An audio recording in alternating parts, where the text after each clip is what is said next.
In this lesson, we're going to learn the actions which we can perform in an input field. Now, first of all, let's go ahead and select the same. So we use page get by label locator, and the label is email address like this. If I go ahead and highlight the locators, you can see we have two because there's one right here as well. So let's try to select it based on the placeholder. First of all, I'll remove the locator or the highlighter. So footer dot highlight. Okay, out of the way. So we can use page get by placeholder. And the placeholder is enter email.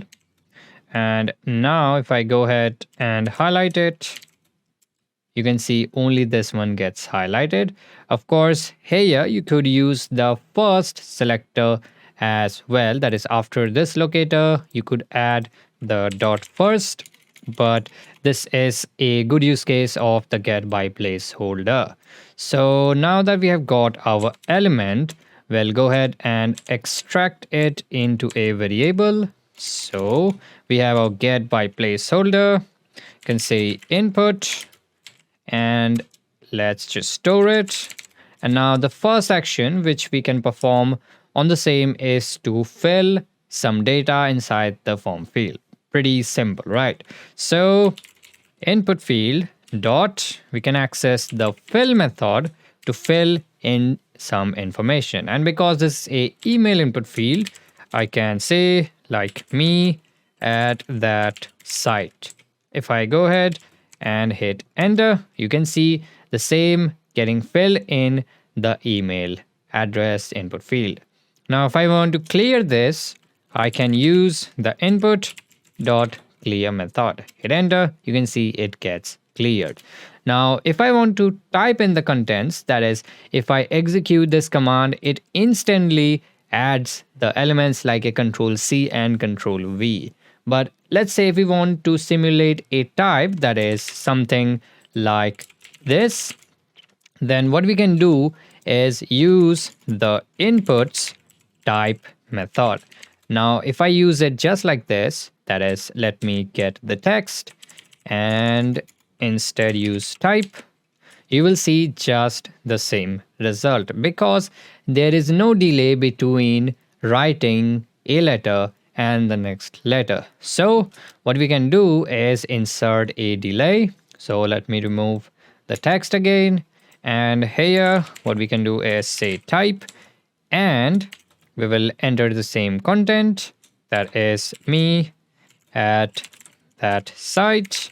And after that, we can specify the delay keyword argument, that will be the delay in milliseconds. So let's say we'll wait for 200 milliseconds after each character is typed.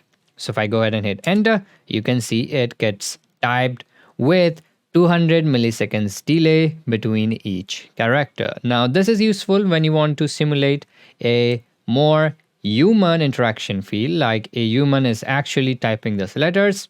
But if that's not the case, the fill method will just do the job. Now, finally, there's one another thing which we can perform in an input field. That is here, let's say we have a value already entered inside of an input field. So we can go ahead and select this right here. So we can use a valid input field. Let's locate it using the get by label locator. And the label says valid input. Let's try to highlight it.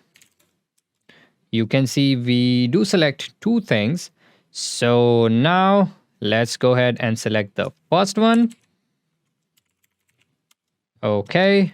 Now I can go ahead and also remove the highlight out of the way.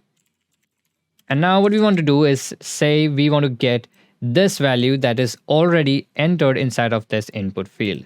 Now, if I go ahead and inspect the same, you can see this value is inside of the value attribute. That is, you can see correct value.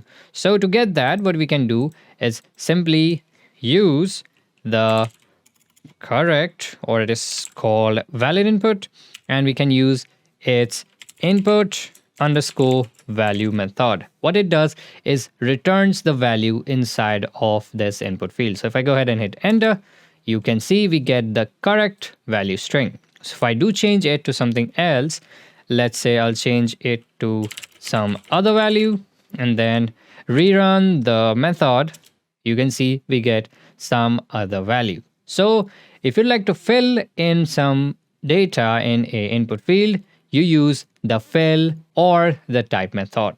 But instead, if you'd like the data inside of a input field, you can use the input value method. So these were the actions which can be performed in an input field.